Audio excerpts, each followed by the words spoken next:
আসসালামু আলাইকুম প্রিয় বন্ধুরা, কে এই উসমান হাদি, তার বাড়ি কোথায়, তার আসল পরিচয় কি, এই ভিডিও থেকে সকল তথ্য পাবেন। অবশ্যই মনোযোগ সহকারে সম্পূর্ণ ভিডিওটি দেখবেন। শরীফ উসমান হাদি বা উসমান হাদি তিনি হলেন বাংলাদেশের একজন রাজনৈতিক কর্মী ও বক্তা। তিনি জুলাই গণঅভ্যুত্থান পরবর্তী সময়ে গঠিত রাজনৈতিক সাংস্কৃতিক সংগঠন ইনকিলাব মঞ্চের মুখপাত্র হিসেবে পরিচিত। উসমান হাদি জুলাই শহীদের অধিকার রক্ষা ও আওয়ামী লীগ নিষেধাজ্ঞা আন্দোলন এবং ভারতীয় আধিপত্য বিরোধী সক্রিয় রাজনীতির জন্য আলোচনায় আসেন। শরীফ উসমান হাদি 1993 সালে ঝালকাঠি জেলার নলছিটি উপজেলায় জন্মগ্রহণ করেন।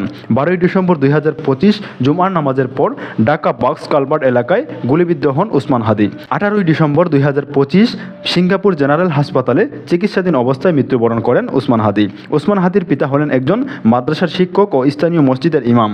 6 ভাই বোনের মধ্যে উসমান হাদি ছিলেন সর্বকনিষ্ঠ। উসমান হাদি ঢাকা বিশ্ববিদ্যালয়ের রাষ্ট্র বিভাগের ছাত্র ছিলেন। আশা করি অবশ্যই বুঝতে পেরেছেন। ধন্যবাদ সবাইকে। আসসালামু আলাইকুম।